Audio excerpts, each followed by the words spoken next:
Crop of the season! Yay! We heat with a Master Forge mini pellet stove. Pellets are delivered on pallets that weigh 1 ton, 2,000 pounds. During an average season, we will burn through about 5 tons, maybe a little more.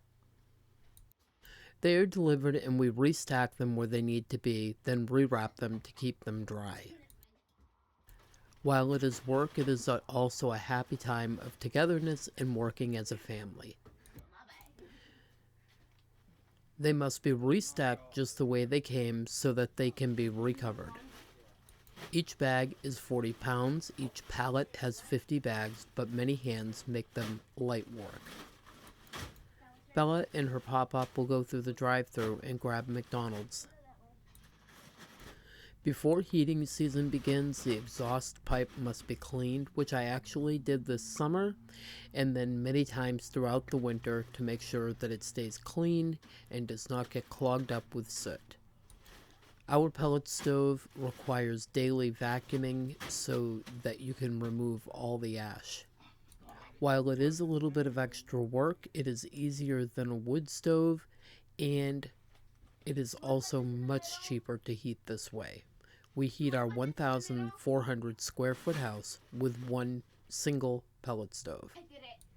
The average cost of a 40-pound bag of pellets is $6.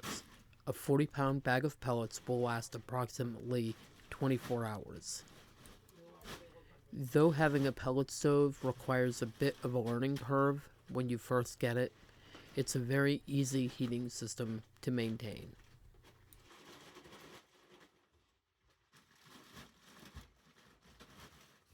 Donuts. I wonder why they started it.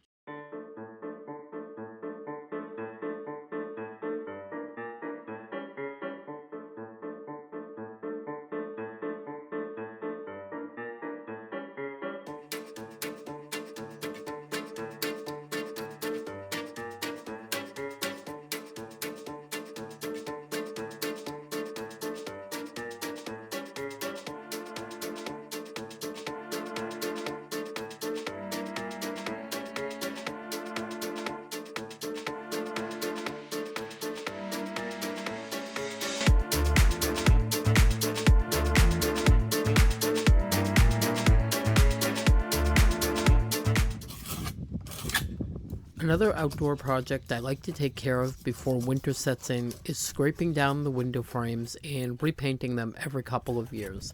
This year we decided to go with dark brown, and I will work my way around the house and do all the wooden window frames.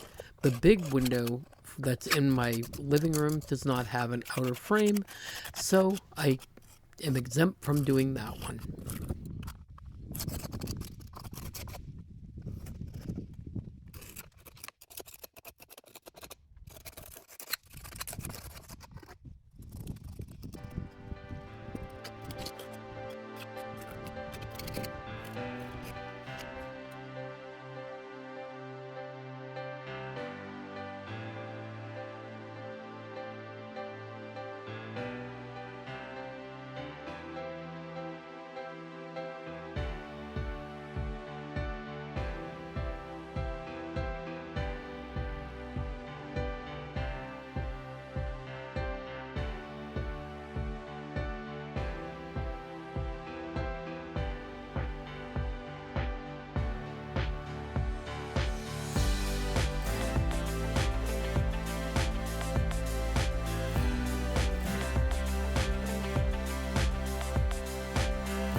So I'm going to get some of this kitchen cleaned up, and then we are going to take a quick walk to the store, Trevor and I, to pick up some things that we need for dinner and some milk and other things that we need. So I'm just getting everything started here, and we're gonna take a nice fall walk and get everything that's needed.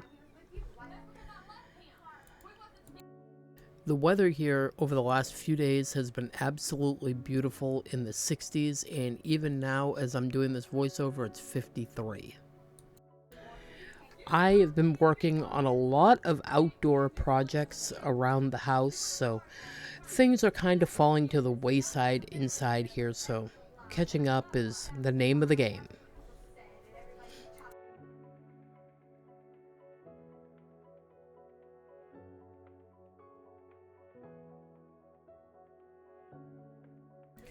Someone asked me in another video, it was a couple videos ago, before our special, what exactly Greg's disability is and how it limits him.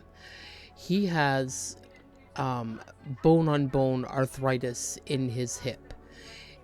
One of his hips have already been replaced with a full titanium hip that was probably well over 10 years ago, and it's lasted pretty well considering.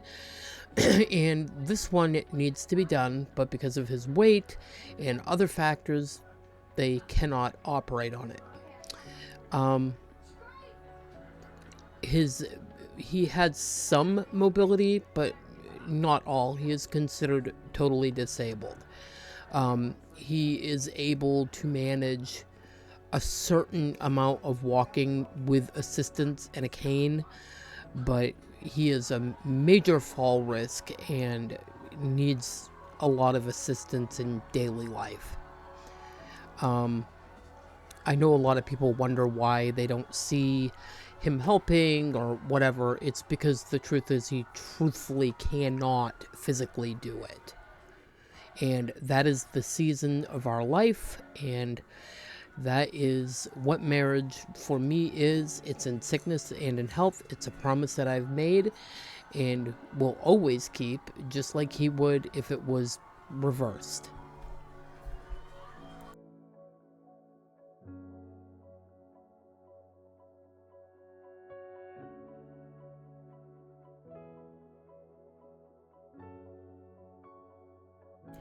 He is still able to drive. The leg that, he uses for driving is unaffected, but he does need help getting in and out of the car and in and out of buildings and so forth and so on.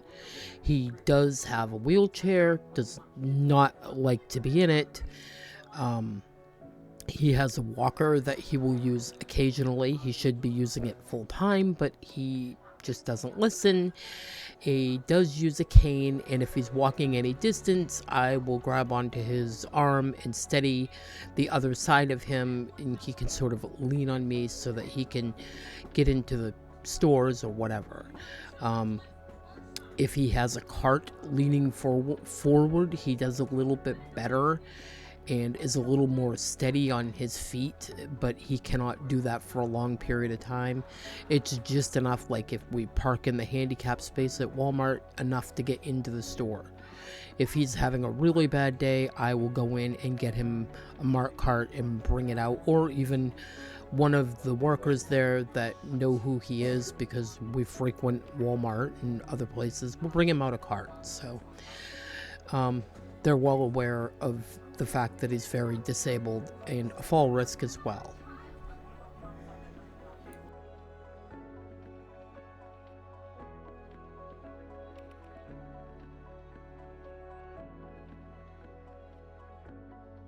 Also, if anyone's noticing that I am sort of doing my dishes in reverse, pans first, it's because I am running the water to wash them, and I really just want the bigger stuff out of my way so that when I get home I can dry it, put it away, get another load into the dishwasher, and I burnt my pan up the other day, and then get the small stuff done, and it will make everything go just a little bit quicker. What I am using in this pan is the Dollar Tree's knockoff of the pink stuff. When I mentioned walking to the store, even though we are in a pretty rural area, it's farming country, we do have a small local Surefine grocery store down the street and a Dollar General that are both within very short walking distance. We really lucked out when we got this place and had the convenience of post office and grocery store and a Dollar General just all right within a 5-minute walk.